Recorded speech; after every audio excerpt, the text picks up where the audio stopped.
I'm just a small fish in a big pond. Um, and I learned very quickly. I learned very quickly, especially when it comes to culture, to work culture. I understand how things can be ran and I understand how things are run. So with that aside, is your job secure? The truth behind job security, especially within the trades, blue collar work, it's slim to none. If we all know this, if you're part of a clique, you are on the safe side. If you're brand new and you don't indulge in any drama, any politics, any negative activity, you're just an outsider. And don't mind me, I'm just getting over a cold, so if I sound a little stuffy, bear with me. I have a cough drop in my mouth too, so yeah. Anyways, yeah. So there's two different types of worlds within the trades. So the sad part is this: if you aren't a talker, if you aren't a politiker, if you aren't a gossiper, you're gonna be looked at as kind of like, again, like the outsider. And I am the outsider. I don't indulge in any work politics. I don't indulge in talking bad about coworkers or saying my experience with so and so and such and such. That's just not me. That's not my style. So in the inside world of the union, I don't belong. But obviously to the outside world, I do belong because I do want to learn the trade. I do want to learn some skills. I don't just want to be the welder. I don't just want to be the metal fabricator, right? I joined a carpentry union to learn carpentry, right? And I do want to diversify my skills outside of that, outside of welding and metal fabricating, to gain more skills. Why not? I know how to work certain tools. I want to learn how to do other things, right? Because that's just who I am. That's just what I'm about. But besides that part, right? Besides actually the important part, but sadly there is a favorite genre of being the gossiper, being the loudmouth, being the the politicker, right?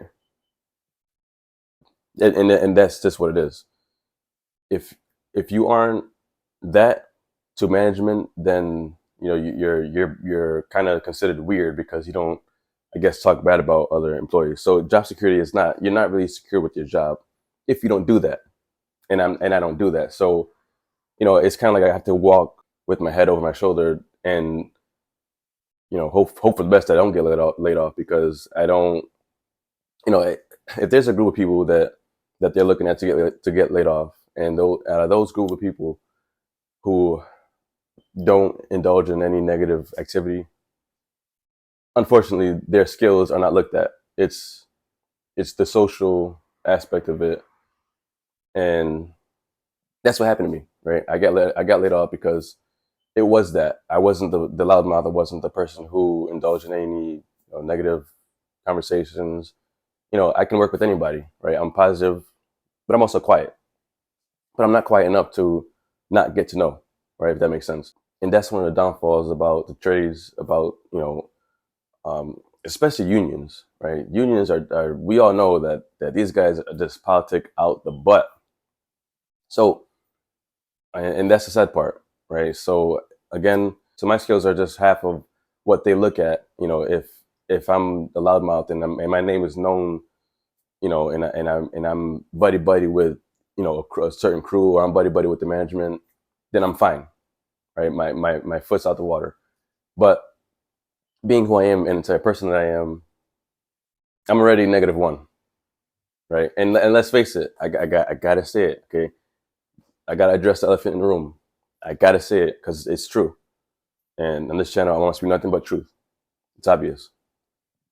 I am a minority, right? In certain job sites, I have been the minority in certain job sites, right?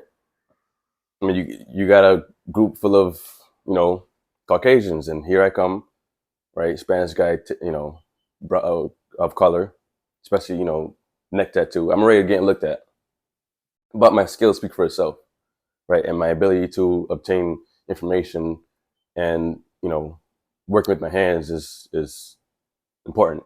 But none of that matters if I don't indulge in any negative activity within a job site to make me +1, right? Instead of -1, because again, I'm already getting looked at.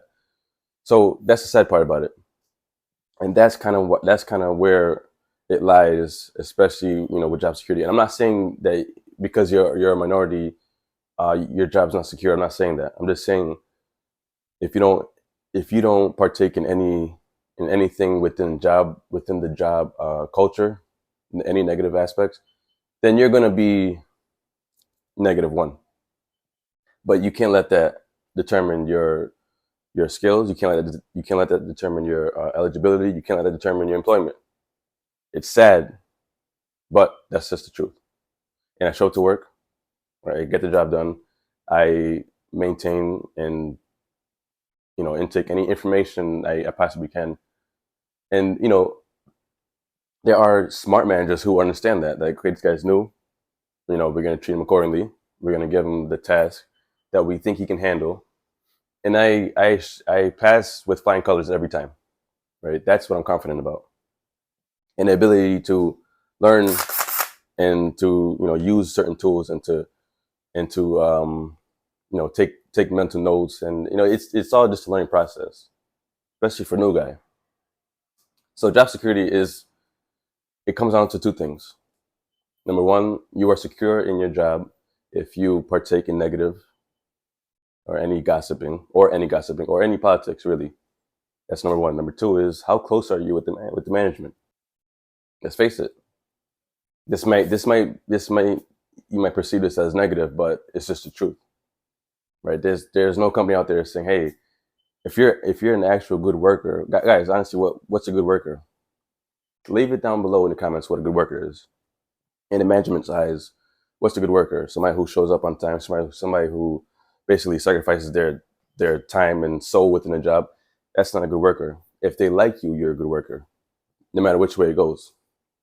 If you're somebody who's buddy buddy with them, but you suck at actually doing the job, but you're kind of okay, then in their eyes, you're a good worker. Am I wrong? I mean, leave a comment. Leave a comment. If you, in your eyes, what is a good worker? And don't give me the general answer. Oh, he shows up on time. He's never late.